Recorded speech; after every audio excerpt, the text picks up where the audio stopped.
Bom dia, começamos mais um programa 3 às 11, como você já sabe, sempre às quintas-feiras, às 11 horas da manhã, com entrevistados diferentes, trazendo temas, conteúdo leve, descontraído e também muito inteligente. Como você já sabe, aqui nós somos em 3 apresentadores, eu, Flávia Vieira, Isa Germano e Gabi Bertoli. O nosso espaço é também seu, então participe, faça suas perguntas e também envie temas que são interessantes, que vão facilitar o seu dia a dia. Bom dia, Isa, bom dia, Gabi. Bom dia, pessoal, e não esqueçam de deixar o seu joinha aqui e também seguir a gente lá nas redes sociais, no Instagram, @3das11, e também do nosso parceiro Piracicaba Hoje. Muito bom dia! Bom dia para você que está aí nos assistindo, nos ouvindo, para todos que estão aqui no estúdio. E falando nos nossos espectadores, você que nos ouve e nos assiste, consegue imaginar como vai ser o futuro do trabalho, ou ainda, como está e qual o perfil e o que o mercado hoje, na atualidade, está buscando? Nós vamos falar sobre isso, sobre as tendências desse mercado para o futuro e desse mercado hoje, nos dias atuais. Né? De uns tempos para cá, principalmente, as demandas mudaram muito, as transformações são muitas. Durante uma pandemia, que nós ainda vivemos uma pandemia, mudou muito o esquema de vários setores, né, de trabalho, mecanismos e formas de trabalho. Então, como a gente vai conseguir se encaixar nisso tudo? Né? Se você quer saber, cola aqui no programa, que começa agora, e nós trouxemos um especialista para nos orientar sobre tudo isso. É Douglas Fazanaro, nosso convidado, diretor de comunicação do CIMESP. CIMESP é o Sindicato de Indústrias Metalúrgicas, Mecânicas, Material Elétrico, Eletrônico, Siderúrgicas e Fundições, de Piracicaba, Saltinho e Rio das Pedras. Nosso convidado é formado em administração de empresas, mentor humanizado, líder e master coaching, que é a mentoria com foco em pessoas, equipes, liderança e gestão. Muito obrigada pela presença. Bom dia a todos, bom dia Gabi, Flávia, Isa, muito obrigado pela oportunidade, estou muito feliz de estar aqui com vocês. Já assisti um programa de vocês agora que o pessoal do semestre me passou, vou começar a acompanhar, parabéns aí pelo programa. E uma honra estar aqui com vocês, muito legal estar aí dividindo o conteúdo e espero que eu agregue aí no que vocês vão estar perguntando com certeza. Sobre emprego e sobre a indústria em geral que a gente representa. É uma alegria para a gente ter você aqui.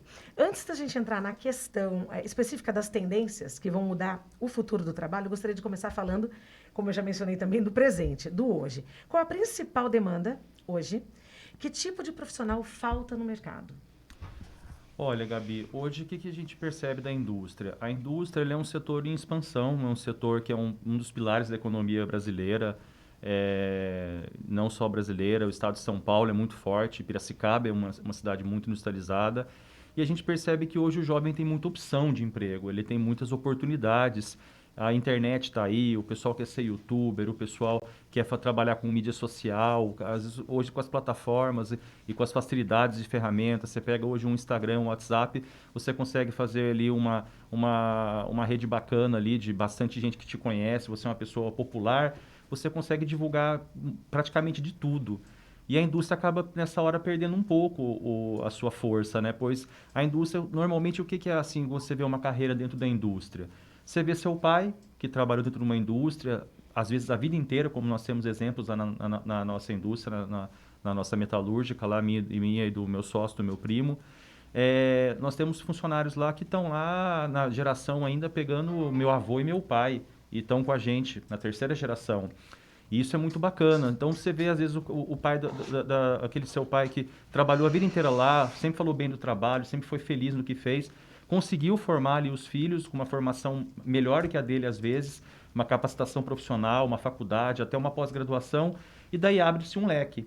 E daí, em vez de ele pegar e seguir o legado e falar, nossa, eu vou lá naquela indústria, se eu tiver oportunidade, vou trabalhar, seguir os passos do meu pai e poder prosperar lá dentro, talvez chegar num cargo que ele não chegou, pois eu tenho uma capacitação profissional, eu fui mais bem preparado, eles acabam se interessando por outros mercados, outras áreas, e a indústria acaba tendo assim uma dificuldade às vezes grande de principalmente técnicos e serviços de iniciante. Você pega lá um soldador, você pega um torneiro que está iniciando ainda a carreira, que na demanda da indústria precisa desse profissional, principalmente empresas sazonais como é a minha.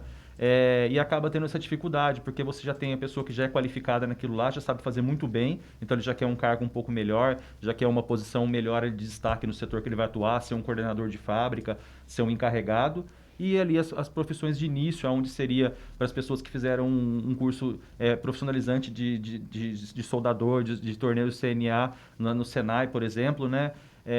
Que poderiam estar iniciando, acabam indo para outros mercados e outras áreas. A gente sente bastante isso. Você falou da questão das gerações, né? Os avós, os pais e os filhos, né? Sim, eu lembro que meu avô, uma vez, ele ficou muito espantado comigo, porque eu já tinha passado basicamente por 3 trabalhos, né? Enquanto ele estava vivo, né?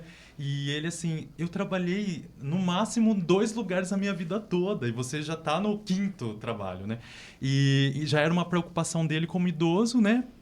Pelo contexto dele. Porém, a minha realidade de trabalho já era um pouquinho diferente, porque eu buscava experiências, né? Então, a minha geração teve esse privilégio, talvez, né? Não tanto pela necessidade. Diferente do cenário que a gente vive hoje, antes a gente tinha uma preocupação muito grande com essa questão do digital, do automático e a perda de emprego de muitas pessoas. E depois, com a pandemia, isso se acentuou mais ainda. Como que você enxerga esse cenário de evolução? Olha, isso é uma pergunta bem bacana, porque a evolução, vou falar até no setor que é um dos pilares da General Chains, que é a empresa que eu sou diretor administrativo e financeiro. Quando as usinas, por exemplo, começaram a colheita mecanizada, uma colhedora de cana hoje, colheitadeira, colhedora, cada um fala de um jeito, mas a gente chama hoje de colhedora, ela tira um emprego de mais ou menos 80 a 100 cortadores de cana. E é uma coisa que é para o meio ambiente, é para não ter mais as queimadas, é muito importante, ainda mais com o ESG tão forte como está hoje, né? Falando de meio ambiente, de social e de governança, né? Mas acaba querendo o que acontece quando você faz ali depois a capacitação desse pessoal que deixou de cortar cana. Muitas usinas, a maioria, ofereceram cursos para a pessoa poder virar o operador dessa máquina. Mas você tem ali com um turno girando 24 horas, 4 pessoas, contra 80, 100. Que deixaram de estar trabalhando por aquela máquina investida que custa em torno de mais de R$1 milhão. Então, essa evolução acontece em muitos setores da indústria. A própria automobilística, você vê uma indústria, eu tive a felicidade de visitar 2 vezes a fábrica da Hyundai, que é um orgulho para nós piracicabanos, né? Uma fábrica desse porte, com essa representatividade mundial em Piracicaba. E você entra na fábrica, é uma fábrica que sou de metalúrgica, eu fiquei assustado. Porque por mais que a nossa fábrica seja organizada e teoricamente moderna, ela não tem uma gota de óleo no chão. O chão dá para você quase pentear o cabelo, porque é uma fábrica muito limpa, muito moderna, tudo automatizado. E esse é o futuro. Então, isso também abriu essa oportunidade para os jovens que gostam de tecnologia estudarem para poder estar operando essas máquinas super modernas. Mas o trabalho ali mais braçal, ali mais de início, que é onde muita gente começava a carreira e depois se desenvolvia nas indústrias e até em alguns outros setores, está começando a ficar extinto. Isso nos preocupa, porque sempre vai precisar das pessoas que fazem o trabalho de iniciante, de auxiliar, de assistente. Não dá para todo mundo ser analista, não dá para todo mundo ser especialista, não dá para todo mundo ser gerente e diretor. Né? Isso é uma processo, coisa, né? O resultado de um processo. Isso é uma coisa que está acontecendo com o mundo. E os jovens têm uma oportunidade, você vê, você mesmo tentou várias frentes para a experiência. Hoje os jovens tentam para a experiência, mas também por realmente não saber o que querem. Por quê? Porque é muita opção. E eles ficam naquela, eu quero trabalhar nisso? Não, eu quero trabalhar... Você vê hoje um Google... Você vê uma estrutura de um Google, não tem como alguma empresa, a maioria, oferecer uma estrutura tão descontraída, bacana, rede, o pessoal levanta, produz, depois é uma maturidade, uma evolução muito grande que a gente não tem ainda num país como o nosso e acho que até na maioria dos países emergentes e da América do Sul e Central, né? Então é uma coisa que com o tempo vai acabar diminuindo esses trabalhos iniciais e os trabalhos onde requer tecnologia e mais estudo, cada vez mais vão ter frentes e disputas muito acirradas por eles. A gente acompanha nos últimos 10 anos uma criação de novas faculdades, universidades e também de uma presença muito forte dos financiamentos estudantis. Isso fez, é claro, e faz até hoje com que as pessoas acabem optando por um curso superior, né? E a gente percebe que boa parte dessas pessoas, infelizmente, elas não estão empregadas como foi o sonho delas. Eu acho que isso cai novamente na sua fala, né? Aí fica a minha principal pergunta: qual é a necessidade do mercado hoje? Porque as pessoas realmente, elas querem ter um curso superior por acreditar que, olha, eu fiz engenharia, vou ser contratado como engenheiro, vou ganhar o salário do engenheiro e tudo mais, mas o mercado não consegue suprir. Sim. E uma vez eu vi uma amiga dizendo algo que, a princípio, eu disse para ela, é muito cruel, mas uma reflexão melhor eu entendi. Quando ela disse assim: o curso superior não é para todos.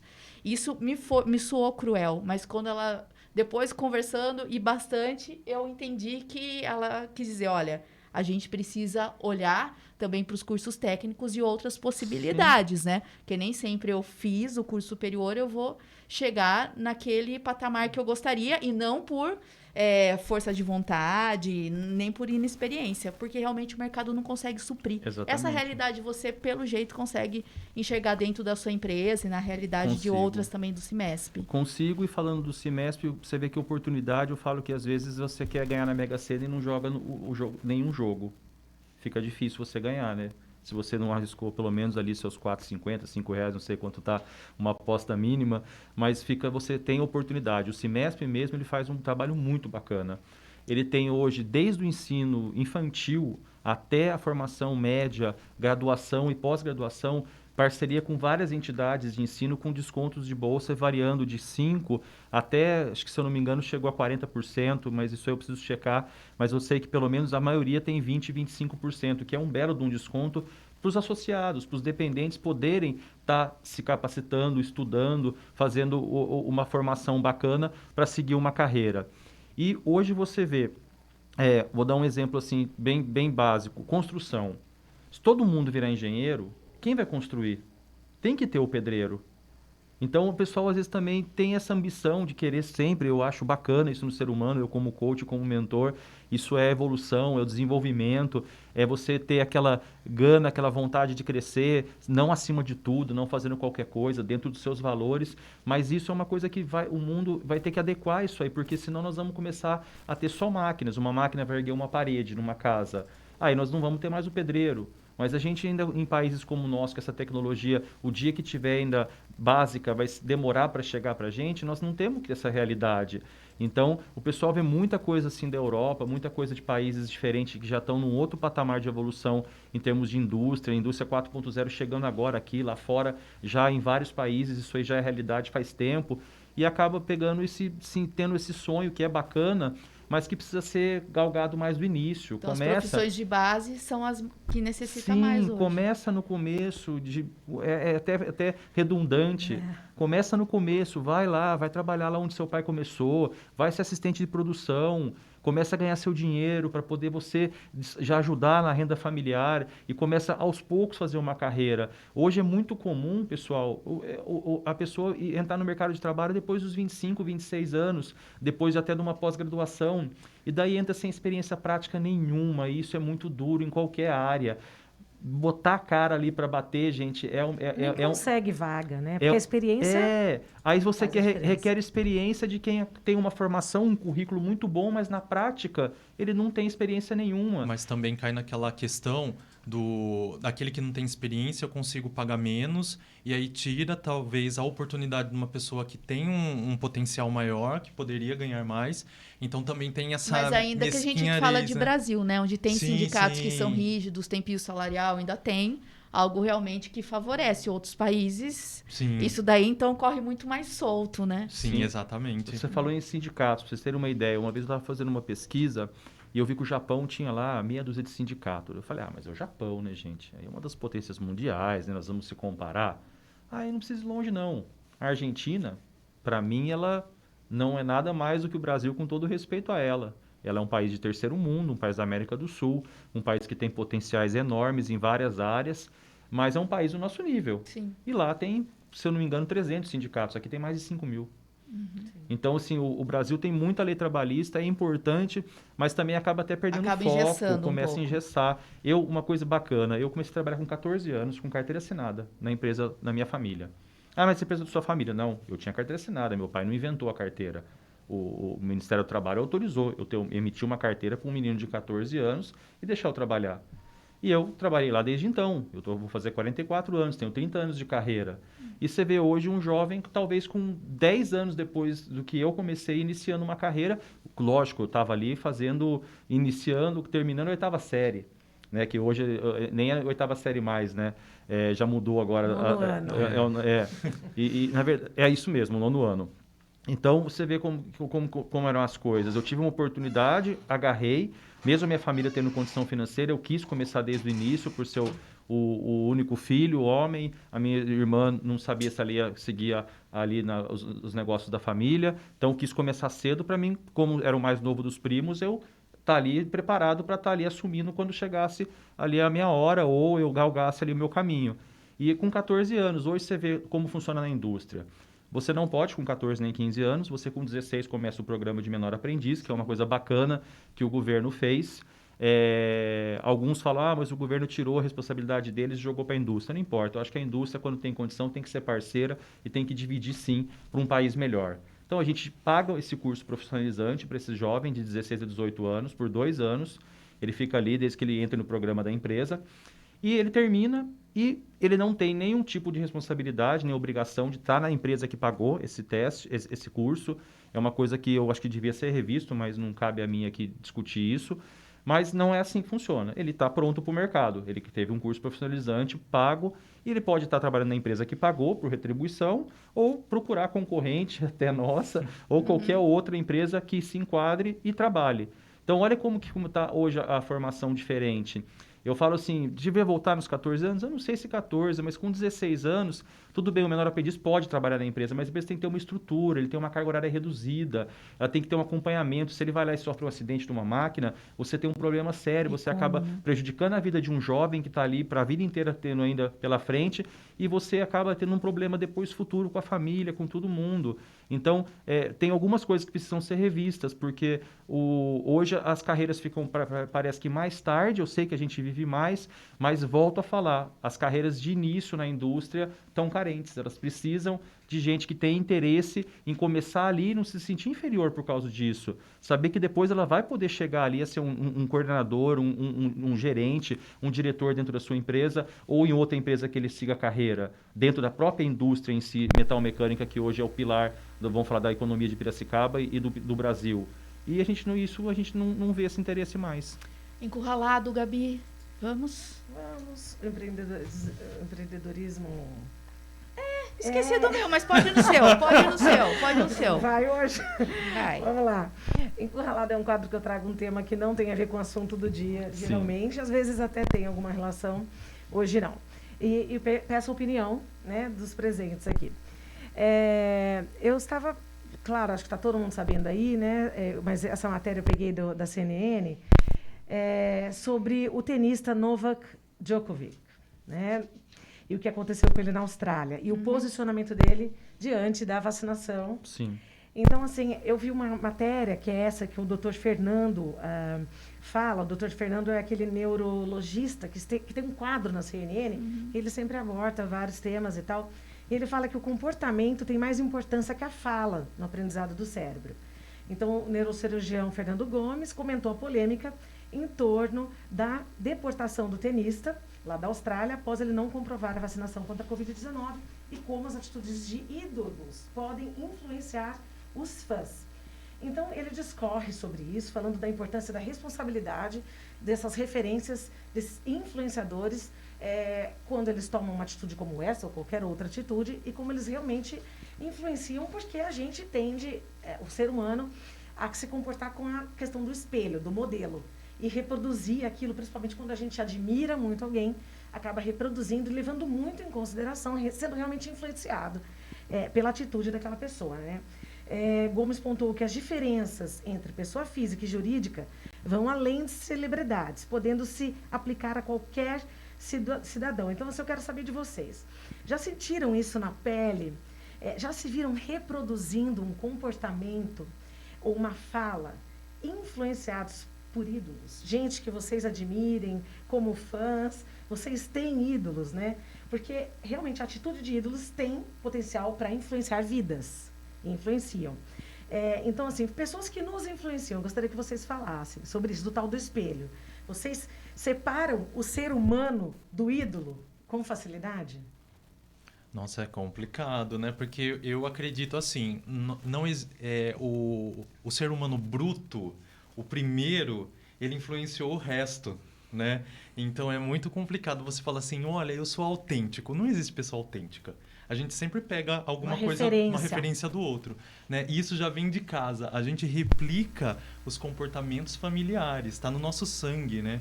Então eu acho que é bem complicado. Mas eu acho que a gente precisa ter um pouquinho mais de discernimento nas coisas. Principalmente assim, eu tive uma base religiosa muito forte. Eu vivi um ambiente religioso muito fechado. E eu acolhi muito o que me falavam, o que viviam, mas eu, por ter uma tendência a expandir um pouco mais o pensamento, eu acabava falando, opa, peraí, isso daqui já não me cabe mais. Opa, peraí, por que que não? Por que que sim? Então, eu acho que a gente tem que questionar mais, refletir mais, para tentar seguir do jeito que acha que é bacana para si. Você procura fazer isso? Eu procuro sempre. Eu também não sou uma pessoa de ídolos. Tem pessoas, é claro, que eu admiro, né? Mas eu vejo que o pessoal vai a campo, faz aquelas loucuras assim de jovem, eu acho até bacana, mas isso não é meu, nunca foi meu. O jurídico do físico. Sim, eu acho que a gente tá até ao lado do Douglas aqui, que também é músico, né? E aí sempre me remete isso, porque eu vejo grandes ídolos, né? Pessoas que têm espaço na mídia e que às vezes se posicionam, até mesmo com relação à política, até com relação à vacinação, aí o pessoal apedreja, é a favor, é contra, porque esse cara era bom, viu? Pra mim o cara é um bom músico. Isso que importa. Agora, o que ele retrata como um ser humano, a não ser, é claro, existem casos diferentes, né? Um caso de agressão física, existe situações que você fala, pô, o cara tá desconstruindo a imagem dele. Mas eu penso que em outras situações ele tem todo o direito também de se posicionar a favor ou contra. Eu consigo separar. Esse cara mesmo é um profissional fantástico. Não tiro o respeito que eu tenho por ele, entendeu? O jovem geralmente tem mais dificuldade com essa separação, né? Eu acho que influencia. De certa maneira, influencia sim. Né? Como já tiveram casos de jogador de futebol fazendo propaganda de cerveja, que não caíram bem e tudo mais, né? Eu concordo, porque você tem muitas crianças aí que são ídolos. Então é complicado, mas eu acho que a gente tem que ser racional, gente. Sim. Sair do mundinho rosa de Alice, né? Exato. Puxando o que a Flávia falou, eu tenho um pensamento bem parecido. Eu vejo assim, eu tenho assim várias frentes que eu represento. Eu estou em 3 entidades, onde uma eu sou conselheiro, que é a Ciesp de Piracicaba. Eu estou como presidente do Arranjo Produtivo Local de Piracicaba, que é o APLA, e estou como diretor de comunicação do CIMESP, que ali é simplesmente o diretor responsável por, além de toda a parte de divulgação do CIMESP, o que em muitas situações acaba representando, como fui incumbido hoje de estar aqui conversando com vocês aqui nesse bate-papo delicioso até agora, muito bom. E o que acontece? Eu vejo que a gente tem que separar, por mais que, eu falo que assim, como a Gabi falou, quando tem um exagero, desconstrói a imagem, eu vou falar por música, eu sou roqueiro, eu escuto qualquer coisa, desde que seja rock. E respeito todas, sou bem eclético em termos de ouvir música boa. Acho que tudo tem espaço. Mas você pega o pessoal do rock, hoje agora com o rock perdeu muito espaço, hoje com tanto tipo de música que tem, mas tem sua legião de fãs fiéis. E meu filho, consegui fazer ele ficar mais eu falo que um menino de 10 anos hoje, curtindo rock como ele curte, é uma bênção para mim, porque eu consegui mais para continuar o legado do rock. E você vê o cara ali, quando exagera, o cara pega e agride a esposa, o cara faz alguma coisa ali, ele por mais que ele, ali falando de drogas, ele usa as drogas dele, mas ele não, vou apoiar isso nunca. Mas ele consegue deixar isso aí sem comprometer quando ele está em algum lugar público, fazendo alguma coisa que ele está sendo visto, não está ali entre 4 paredes, que ali ele é uma pessoa normal como nós, e ele tem dali a vida dele, mas ele é um exemplo a ser seguido. Então, o próprio Djokovic, eu adoro o tênis, acho ele um dos melhores tenistas da história, né? E ele, tipo assim, com essa atitude, ele está prejudicando a carreira dele, porque o mundo está se vacinando. Hoje, uma grande minoria não se vacina. Não estou falando que quem não se vacina está errado, mas ele vai se privar de algumas coisas, de ambientes públicos, de poder não estar sendo aceito. Por quê? Porque o mundo funciona pela maioria. Certo? Em termos de público, local público. Agora, o que você faz da sua vida, o que você é, quem você é, como você age, o que você gosta, isso é seu. Mas assim, eu acho que é bem separado o que a Flávia falou. Você vai idolatrar o músico, eu idolatro o tenista. Eu acho o Djoko maravilhoso, mas como pessoa, não só isso da vacinação, tem muitas coisas que ele fala que ele é polêmico e que eu não concordo como ser humano, como pessoa, como meus valores, mas isso aí é ele, eu não sou... Se a gente fosse amigo, a gente ia discutir, conversar e chegar num consenso, né? Então eu acho que vale isso para tudo. Eu vejo como palestrante, eu vou na palestra passar um conteúdo que eu estudei e eu passei. Ali o Douglas é um Douglas, o Douglas depois em casa é outro. Eu posso até estar na palestra falando alguma coisa que geral seja uma coisa que seja bacana e que talvez ali no íntimo meu, ali no fundo, eu não siga 100% a risca. Certo, mas isso é do ser humano. Quando a gente se torna público e passa conteúdo, toca uma música, joga um esporte que é onde você tem milhares de fãs, milhões de fãs, você ali tem que, às vezes, tipo assim, você tem que encarnar um personagem, eu acho, às vezes, pessoal, meio que, não sei se vai ser você bem compreendido no que eu estou dizendo, mas ali não é que você, então você é falso, ali, quando você está na frente da câmera, você é uma pessoa e fora você é outra. Você tem uma responsabilidade. Não, você ali tem uma responsabilidade, você tem que seguir um padrão, sim, você tem que pegar e fazer o que é geral, o que todo mundo vai, no mínimo, não discordar. E depois, fora dali, você tem sua vida. Aí você dentro de 4 paredes, dentro da sua casa, numa viagem onde você não está com seus paparazzi atrás de você, você vai ser você, né? Então, eu acho que, assim, separa um pouco, parece que é a empresa da pessoa, separa o PJ do PF, né? A pessoa física da pessoa jurídica, né? E isso eu falo pela empresa.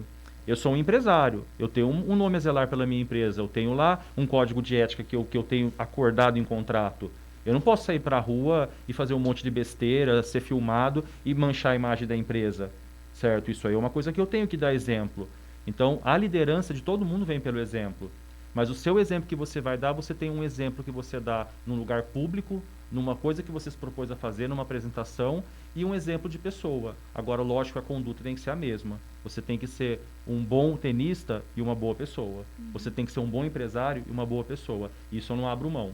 Por isso que eu falo, quando entra no exagero, desconstrói a imagem, o cara está numa fase difícil, fazendo um monte de besteira, ele tem que ser orientado e ser revisto, porque quando a gente faz besteira hoje com as câmeras e tudo que tem em tudo que é lugar, mesmo com a lei de direito de imagem hoje rodando, você está sujeito a ser criticado e rotulado. E quando você ainda é público, mais ainda. A gente tem que tomar cuidado, sim, com o que a gente fala, pensar em nossas atitudes e ser um exemplo, porque a partir da hora que você se propõe a isso, você tem que ter ali uma imagem a zelar. Eu acho que isso cai bastante na questão que aconteceu com um colega de trabalho nosso, vamos dizer assim, o Monark, que fez aquele comentário sobre o nazismo e tal. Eu até fiz um vídeo também nas minhas redes sociais me posicionando sobre a ética da pessoa que trabalha, porque uma das desculpas dele foi que eu estava bêbado.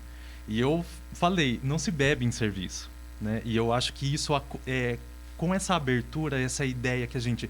eu posso fazer o que eu quiser, eu mando, eu desmando. Eu não sei se no ambiente que você trabalha, se essa tal liberdade hoje, ela percorre as pessoas, né? Nos seus cursos, nas suas palestras. Como que a gente pode orientar ou trazer as pessoas para o centro profissional delas? E a postura também tem que ser uma, né? Exato. Mesmo assim, você falou dele. E o José de Abreu, ele cuspiu na cara de uma mulher. Sim, sim. Isso, eu continuo achando ele um puxa de um ator. Mas assim, ele não foi penalizado em momento nenhum. Mas a gente precisa ter uma ética profissional. Por exemplo, eu não Tem posso fazer o programa bêbado, né? Não, esse não pode cuspir na cara de uma mulher. Exatamente. Entende? Então você fala de ninguém. Não é mulher não, em qualquer pessoa, né? Nem num animal, nada. Só aquela frase que parece né? um jargão antigo, eu acho que ela ainda cabe para hoje e talvez ainda para muitos anos. Espero que ela nunca perca a mensagem que ela passa. A sua liberdade termina quando a do outro começa. Então, não é porque você é mais rico, ou você é mais poderoso, ou você é mais influente, que você tem direito de fazer alguma coisa que passe do ponto. Equilíbrio. Precisa de equilíbrio, pessoal. Tá difícil. A gente não pode pegar hoje e pegar e achar que porque você está num determinado lugar ali, você tem as pessoas que seguem você, que acreditam no que você acredita, lógico, as coisas que você posta, tudo que você fala, você tem seus seguidores porque eles se identificam. Sim. Mas nem sempre eles vão se identificar, porque a gente é humano. A gente, sem querer, vai falar alguma coisa que para aquele dia, naquele dia aquela pessoa ouviu e não agradou. Mas assim, uma postura que eu falo, bom ator, bom músico, bom jogador, bom tudo, mas sempre tentar ser uma boa pessoa. Não dá para separar. Você Falar que você é um bad boy na sua vida pessoal e na profissional você é o cara que todo mundo olha e você é um exemplo. Você percebe que tá difícil manter esse profissionalismo hoje em dia? Com o isolamento mais ainda, Isa, porque o que está acontecendo hoje? As pessoas elas estão num limite emocional muito grande. Você vê hoje a tolerância está zero para algumas pessoas. Eu falo que quanta coisa a gente viu nessa pandemia de aprendizado e quanta coisa de desconstrução, certo? Quantos casais se separando porque de repente você tirou uma rotina da pessoa, ela tinha terça o futebol com amigo, quarta a amiga ia jogar baralho ou tomar um chopp com as amigas, que eu acho que isso é sadio. Se o casal tem essa confiança, esse respeito e essa liberdade, sim, tem que ter, isso desde que conversado e desde que os dois aceitem, porque quando um aceita e o outro não, fica difícil. Eu sei porque eu sou bastante tempo casado e a gente está bem alinhado nisso. Nós somos caseiros, somos muito nós dois, eu e minha esposa.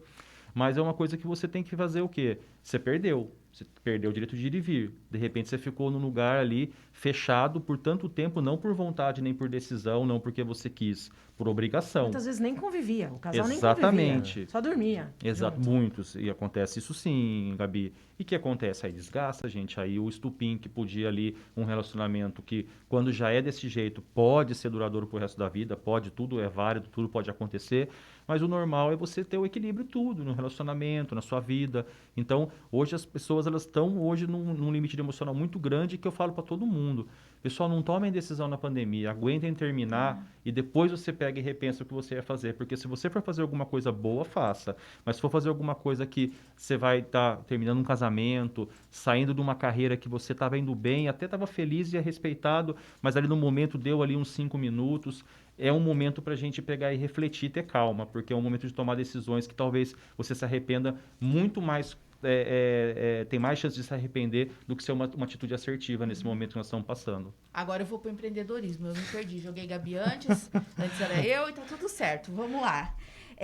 Existem muitos dados, muitos números, então a sua presença aqui ela é muito importante para a gente entender o panorama de Piracicaba e da região. Claro que aqui eu estou trazendo um dado do Brasil, Sim. que como eu falo, a gente sempre vai, pesquisa no Dr. Google, mas lá tem muita fake news, muitas coisas, Sim. então nada melhor do que você para responder. Segundo a Organização Internacional do Trabalho, ele projeta que o Brasil terá 14 milhões de desempregados em 2022. Isso bem acima do nível de antes da pandemia de 2019.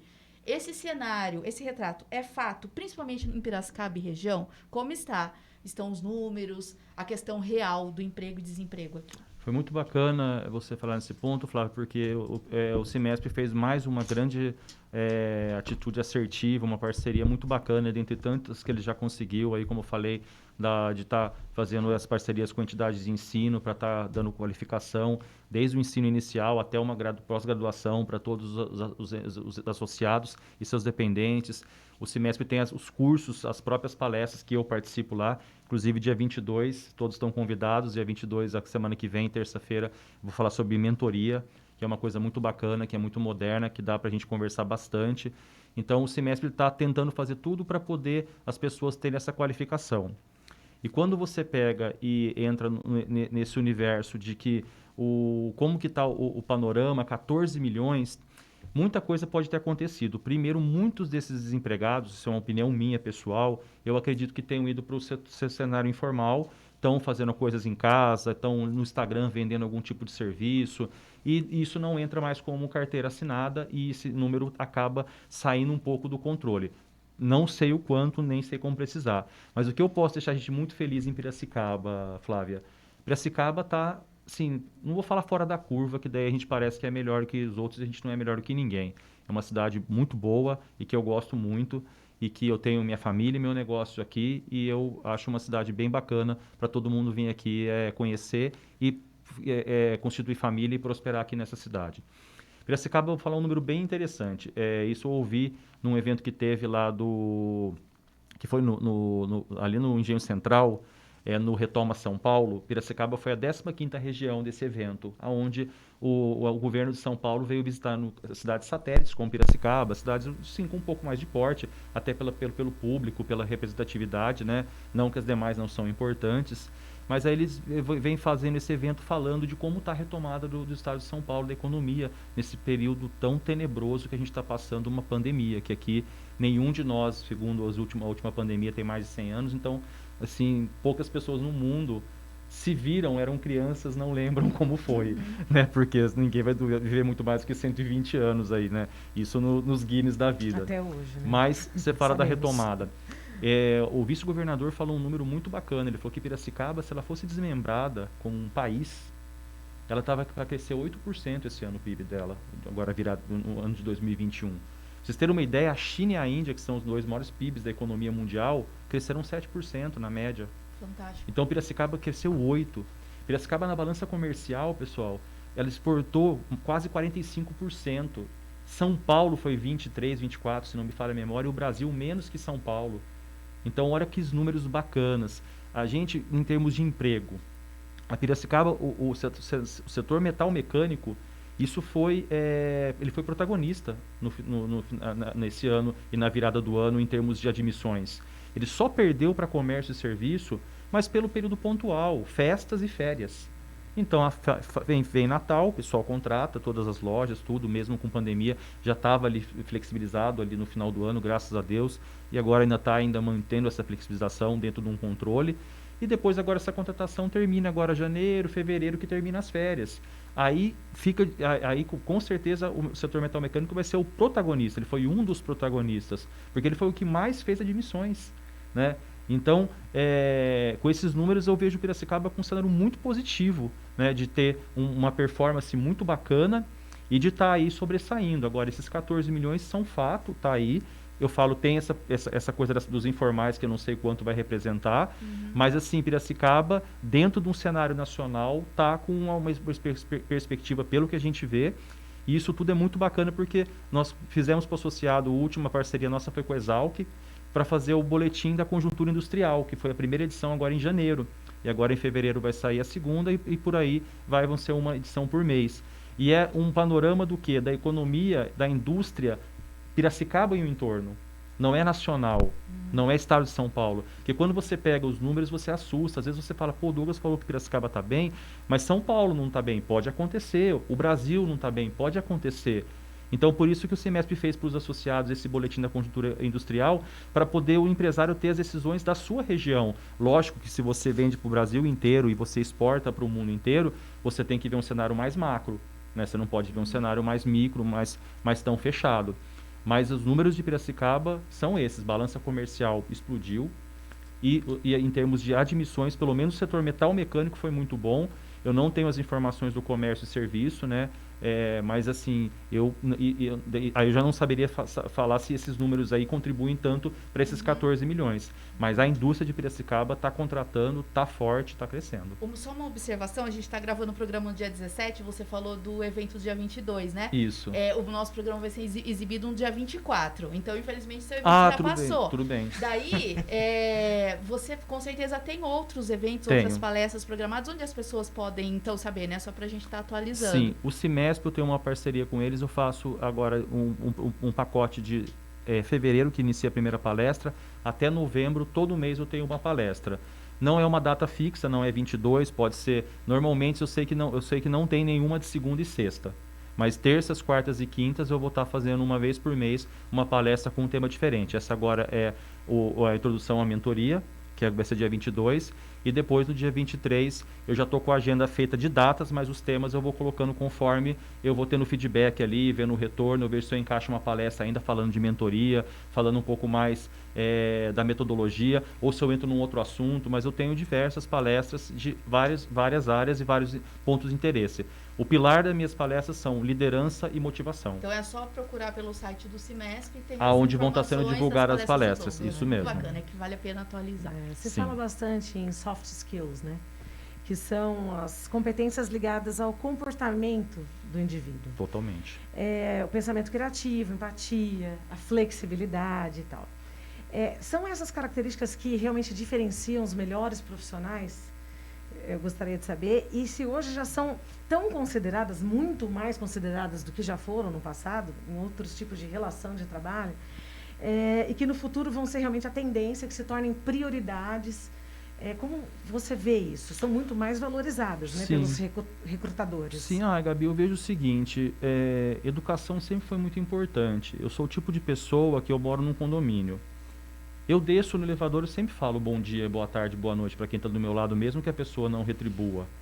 Eu sei que a pessoa está num dia mal, está num dia que não está bacana, não quer conversar com ninguém, até o cara fala, nossa, cara é chato, tem gente que talvez até me evite, porque sabe que eu vou puxar assunto, certo? Mas esse é o meu comportamento e isso tem muito a ver com a minha veia de ter seguido isso, a carreira de coach, de mentor humanizado, porque o coach ele dá as ferramentas para você ter um vetor de atingir mais rápido suas metas e performances, mas muito ligado à carreira e números e dados. E a mentoria, o mentoring, né, ele junta o lado humano com essa coisa das metas e objetivos.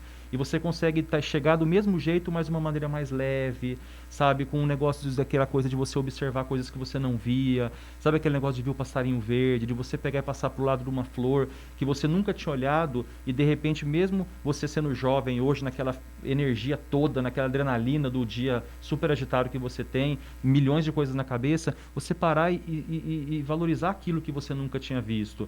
Então, eu acho que a empresa, em geral, não só a indústria, todo o mercado, valoriza esse profissional mais humano hoje, principalmente nesse momento. Quais características mais do comportamento humano? É a flexibilidade, porque também as coisas mudam de uma maneira. Hoje você fala muito inteligência emocional também, né? A gente fala da qualificação, lógico, profissional contínua, isso tem que acontecer, a gente também tem que estar se atualizando. Sim. E junto com isso, a gente desenvolver, ou se não é da pessoa já, ela nasceu com aquilo, o que ela desenvolve que chama atenção e faz a diferença num processo de recrutamento, Eu falo que no recrutamento você vai ter, lógico, como a Gabi falou, cada pessoa é uma pessoa, gente. A gente, eu falo assim, até falando do que o Isa falou de autêntico, né? A gente sempre tem algum traço de alguém, mas aqueles traços ali somados somam e formam você. Se você é um cara mais explosivo, se é um cara que tem um temperamento mais forte, você tem que tentar procurar uma carreira que é onde isso vai ser aproveitado, porque, por exemplo, você vai ser um profissional de recursos humanos, você vai estar lidando com demissões, admissões, pessoas que vão chegar com problema, que você fica ali meio que psicólogo naquela hora, tentando entender aquilo, para dar um conforto para aquela pessoa. Então, hoje, o que eu procuro? Eu acho que procura muito um equilíbrio. A pessoa precisa ela pegar aquela história do que a gente estava falando, do negócio do ídolo. Ali dentro do trabalho, ela tem que pegar e segurar alguma coisa dela que não seja bacana, que está prejudicando o desenvolvimento dela profissional. Por quê? Porque aquilo ali não é todo mundo que aceita. Eu falo que hoje, quando você fala de liderança humanizada, eu tenho algumas palestras sobre isso, o pessoal confunde esse tema com você ser mole. Sim. Ah, mas se você é o líder humanizado, então ninguém vai te respeitar, você vai cobrar e ninguém vai fazer, porque tem que só cobrar, tem que ser duro, tem que ser firme. Você pode ser duro e firme com educação. Você pode ser duro e firme sabendo o ambiente, não na frente dos outros, chamar no canto para poder pegar e falar alguma coisa que seja que o cara fez que não foi bacana. Tudo isso é importante, sabe? A gente tem que hoje cada vez mais valorizar o respeito, né? Isa, sua pergunta e depois já emenda para a pergunta na dúvida do dia. Tá bom. Vai ser engraçado, eu acho. Então... você falou bastante aí da questão, né, dessa nova tendência, a humanização das pessoas na liderança. Hoje, a gente está retomando o mercado, né? E a gente precisa se atualizar. Eu vejo muito isso na questão da comunicação, porque eu trabalho com marketing. E a gente percebe que o marketing que era feito há 2 anos atrás, hoje não funciona mais. Então, a gente também bate nessa questão da comunicação humanizada. Mas algumas pessoas elas têm resistência em se atualizar, né? Então, como que a gente pode buscar essa atualização hoje no mercado? Eu reabrindo a nossa vida e as coisas funcionando, é necessário essa atualização ou ainda dá pra gente ir empurrando com a barriga? Eu acho que assim, nós estamos num momento, Isa, que a gente não sabe ainda o que nosso futuro nos espera. A economia, em geral, está reticente. Nós estamos com 3 ainda indicadores que vão ser o termômetro para saber se esse ano vai ser de novo um ano bom para alguns setores, no caso da indústria metal mecânica, como foi o ano passado. O ano passado a gente teve um desempenho de quase 7% de crescimento, a indústria metal mecânica nacional. O ano de 2020 foi uma queda de quase 5%, 4 e tanto. Então, você está num 2-2 ali, 2 anos Retomada aí. fazendo uma divisão, Difícil. você está no positivo. É. Já teve anos que a gente teve um ano ruim e no próximo você nem recuperou aquele ano. Foram 3 anos para recuperar um perdido. Então, nós estamos nessa retomada, mas isso indústria. No restante, nossa, turismo, 30% de queda, parte de transportes aéreos. Então, hoje nós estamos num cenário muito difícil, onde nós temos um ano de eleição, uma crise ali Rússia com Ucrânia. E nós temos ainda, além de tudo isso, a pandemia, que não terminou, que veio com uma variante muito mais leve, mas que está hospitalizando gente, está tendo óbitos e está deixando gente com medo. Então, por exemplo, eu percebo nas palestras que eu faço. Eu, antes da pandemia, minha carreira ainda é nova, eu comecei agora as minhas palestras em 2019 e as primeiras em 2015, mas depois eu dei um intervalo. 2019, quando eu comecei nesse mercado de palestrante, não tinha pandemia. Os primeiros eventos que eu fiz, eu lotei. O pessoal gostou e o ambiente que eu escolhi ali foi ali repleto de pessoas que queriam ouvir o que eu tinha para falar dentro do que eu me proponho. E depois das próximas já teve a restrição de algumas que eu fiz que na retomada já com o público reduzido. E depois a última que eu fiz que já tinha liberado o público já total, ainda não foi muito maior do que Vocês não fazem de forma híbrida? Online e presencial? Fizemos. Tá. O semestre fez bastante, mas assim, a gente retomou as presenciais, por quê? Principalmente quando você fala de treinamento e de motivação, perde-se muito você estar fazendo virtualmente. Sim, com Você tem condição de fazer, sim. Alguns profissionais também fiquem chateados comigo, falam assim, nossa, Douglas, eu não concordo com você. Respeito a opinião deles, mas eu, como palestrante falando de motivação, meu pilar, e de liderança, onde eu falo da liderança humanizada, que é meu pilar, eu sinto muito aquela energia de estar junto com a pessoa, porque você, no olho da pessoa ali, no tete-a-tete, você percebe o quanto ela está absorvendo, o quanto ela está gostando do conteúdo que está passando e o quanto aquilo está fazendo sentido para ela. Você tem esse mapeamento, mesmo que seja um público grande, pelo menos os da frente ali, você sente no olhar. Mas, assim, o híbrido veio para ficar, viu, Gabi? Eu acho, assim, a gente tem que se adequar. A gente vai sobreviver se a gente aprender, se estivermos dispostos, penso eu, a aprendermos e acompanharmos novos movimentos. Não, né? Eu não sou especialista no assunto, Sim. mas a gente observa isso, né? Sim. Isso que você quis dizer, né? Sim, eu acho que não dá mais pra gente forçar o que era feito antes. Não. Né? Então, É reinvenção que exato. fala, clichê, né? Reinvenção. Mas Não, e eu falo pro são novos pessoal, movimentos. vocês têm que pegar, por mais que as pessoas fiquem às vezes chateadas comigo. Gente, quando você sai de casa, você vai para uma entrevista, você vai fazer um trabalho, uma apresentação, respirem, olhem no espelho, se mentalizem, foquem, deem o seu melhor naquele momento. Se tiver alguma coisa ali que você discorda na hora e não seja um momento de retrucar, não retruque. Não é ser falso e não ser você mesmo. É que aquele formato ali, nem sempre você pode ser você mesmo do jeito que você acha. Sim. Né? Por mais que seus valores sejam bacanas e no meio que você viva seja muito importante, você pode chegar num lugar e estar expressando totalmente sua opinião 100% sincera e ser crucificado, ser cobrado por isso. Aqui eu estou falando de números, estou representando o Cimesp, eu tenho números aqui que eu estudei, que eu pesquisei, que eu sei que são números que vão ser importantes para quem está ouvindo e que são reais. Agora, eu podia falar assim uma opinião absurda, eu falo, esses 14 milhões, não representa, para mim isso aí é tudo mentira. Que eu falei. Tem sim, infelizmente é triste, a grande verdade. Tem os informais que o governo perde esse mapeamento para saber o quanto é, mas a realidade é essa. E Piracicaba, dentro dessa realidade, não está, pelo menos a indústria não está sendo a realidade dela, a realidade nacional. Não foi tão impactada. Exatamente. É isso aí. Fiz a pergunta, nada a ver do dia. Vamos lá, gente. E a pergunta nada a ver do dia hoje também serve para você que nos acompanha nas redes sociais. Então, deixa aí também a sua resposta. Eu acho muito interessante a gente participar. Bom, a pergunta é o seguinte. Quem me conhece sabe que quando eu acordo eu sou uma pessoa muito mal-humorada. Eu sou uma pessoa difícil de manhã. Não gosto nem que converse comigo. Mas tem pessoas que são diferentes, né? E eu queria saber de vocês. Vocês acordam como se estivessem num show da Broadway? Eu acordo super bem. Eu também. Só que a minha filha acorda mal-humorada. Eu falo que é coisa de gente mimado, né? Mas não é da pessoa. Eu acordo bem. É eu da acordo pessoa, falando, Flávia. às vezes ela Acordo fala, ótimo. não, mãe, e não sei o que, ela demora, sabe, pra conectar. Mas é da pessoa, Tem né? gente, Isa, que é noturno. Tem gente que é do período da tarde. Tem gente que é matutino. É verdade. Então, tem gente que funciona muito bem. Eu funciono muito bem para pensar. Tipo, voltei a fazer exercício agora, depois que Eu e minha família aí tivemos aí esse problema de saúde que um monte de gente está passando aí do Covid. Ela já voltou antes do que eu, meu filho voltou, eu demorei mais. Eu me sinto um pouco mais cansado, isso é normal, já perguntei, não precisa ficar preocupado. Pode ser uma sequela permanente, pode ser temporário e tudo mais, mas cada pessoa tem o seu tempo. Eu falo que isso é até duro no trabalho, porque tinha gente que... convivi com pessoas que deviam trabalhar depois do meio-dia só. Só que, e ao mesmo tempo, eu tenho uma pessoa que eu conheço, não vou falar o nome dela aqui para ela não ficar chateada, mas ela funciona desse jeito. De manhã ela não funciona, por ela acordava todo dia 11h30 para almoçar, palavras dela, e depois ela fica até as 3 da manhã trabalhando. Se você pegar em termos de carga horária, ela faz as mesmas 9, 10 horas que todo mundo faz, só que num horário diferente. Né? Então, cada pessoa tem o seu ritmo, o seu tempo. Como eu falei, eu acordo muito bem, mas não para fazer exercício. Eu respondo WhatsApp, e-mail, se precisar estar aqui com vocês, estou super disposto.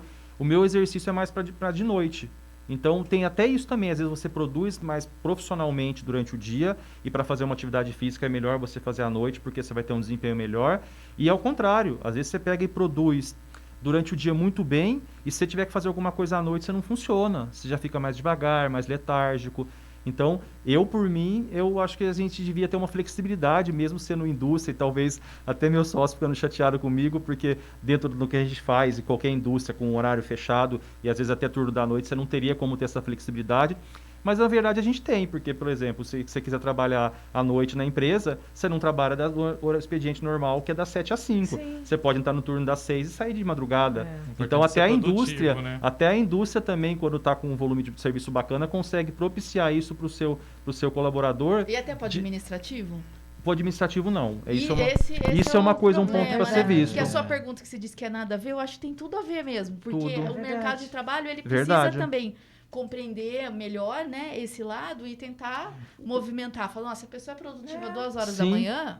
O administrativo esbarraria num geral de toda uma mudança, né? Uma mudança bem brusca, né? Porque, por exemplo, o financeiro nosso trabalha. Eu não tenho o banco aberto para ele pegar e fazer as atividades dele nesse horário.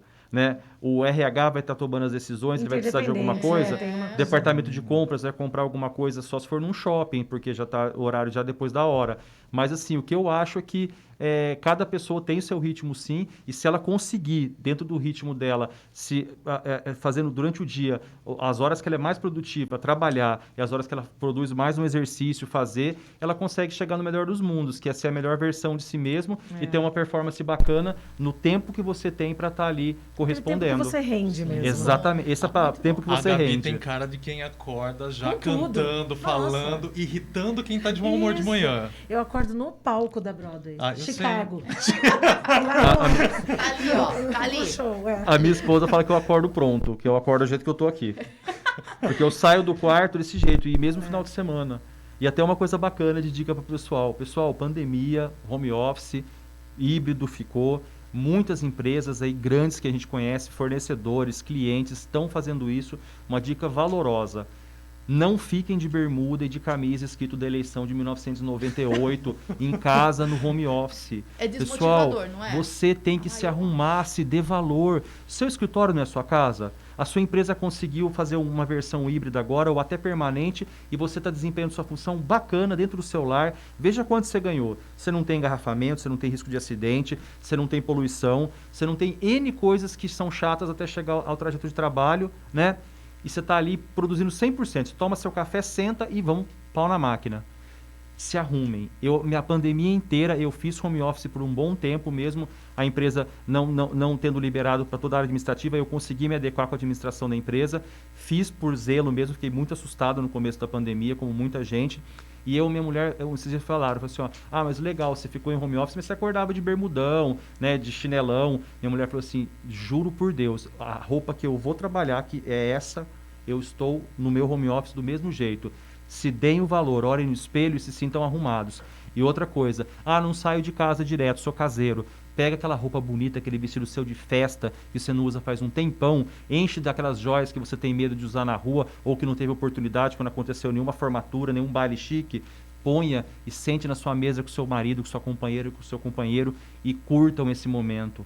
Se arrumem o tempo inteiro, pessoal. Se arrumem para vocês. Não se arrumem para o mundo. Sabia que eu acho que fica um pouco deprê mesmo, essa coisa de não se arrumar. Eu senti um pouco isso na pele. Eu vou ser sincera, eu me arrumo da cintura pra cima, né? Embaixo boto chinelo, tal. Mas chegou um momento que eu senti, falei, nossa, que mal, não me arrumo pra sair. Pra onde eu vou? Chegou uma época e eu confesso que até hoje eu fico, tal lugar eu não vou, né? A gente acaba ficando mais restrito. Mas aí você fala, nossa, cadê eu? Entende? Porque eu não sou isso. Bom, nosso tempo, infelizmente, acabou, mas eu quero nós queremos deixar o espaço para você. Fica à vontade aí, para deixar, de repente, dicas preciosas para as pessoas que querem algo mais, né? Para esse ano, que estamos em fevereiro, diz que começa depois do carnaval, mas a gente sabe que não, né? Nem carnaval direito. Nem carnaval direito. Que você deixa aí dicas preciosas ou uma mensagem mesmo para o nosso público. Pessoal, muito obrigado pela oportunidade, foi muito bacana, realmente é o que vocês falaram, é super descontraído, super legal. Quero estar assistindo outros programas de vocês, vou estar virando fã mesmo de vocês, porque é um programa muito leve, muito legal. E a mensagem que eu deixo, pessoal, vivam a vida, sejam intensos, mas até a intensidade tem que ter equilíbrio.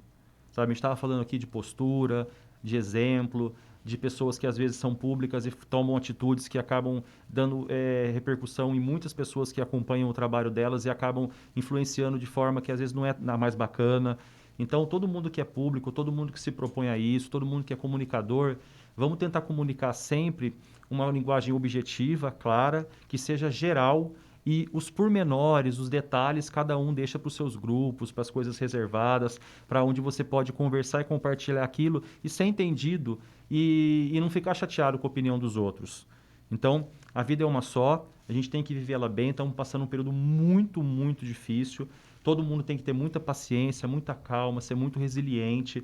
Procurem o que vocês tiverem agora que te relaxem. Se uma palestra minha vai ser interessante, sejam bem-vindos e convidados.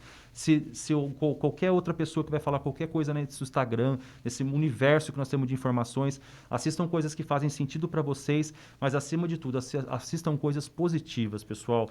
Nutram o seu cérebro de coisas positivas. Se você todo dia acordar, olhar no espelho e falar, o mundo vai ser melhor, vai dar tudo certo hoje, eu vou conseguir realizar todos os meus sonhos, você pode ter certeza que mesmo que você não consiga, naqueles dias mais duros, aqueles dias cinzas e negros, você vai estar tão energizado, tão forte, que você no mínimo vai sofrer menos com aquele impacto, aquele dia não tão bacana que você teve. Acho que essa é a mensagem que eu tenho para deixar para vocês. Muito bom. Muito obrigada, Douglas, pela sua presença. Viu? Que seja um ano muito próspero para todos nós. Para Piracicaba, para a região, na verdade para o Brasil e para o mundo, né? O que a gente de fato espera. Nosso espaço aqui é sempre seu. Volte, né, com novos temas. Agradecimento especial ao pessoal do Piracicaba Hoje, onde nós estamos aqui no estúdio. Aí o Engenho da Notícia, Marcelinho, Lu, Cris Sanches, que viabilizaram essa super entrevista aqui com o Douglas. E nosso agradecimento também ao Cimesp, né, por essa liberação, por esse espaço, por ser tão enriquecedor a todos nós. E o que a gente mais espera, né, é sempre saúde e também a gente espera emprego. Porque emprego, a gente sabe que a gente é mais realizado e que a gente também ganha dinheiro e paga aí o que a gente precisa pagar, né? Porque, enfim, faz parte de todo o nosso esquema. Até a próxima quinta-feira, às 8 horas. Obrigada, Pedro. Obrigado, gente. Tchau, tchau. Joia.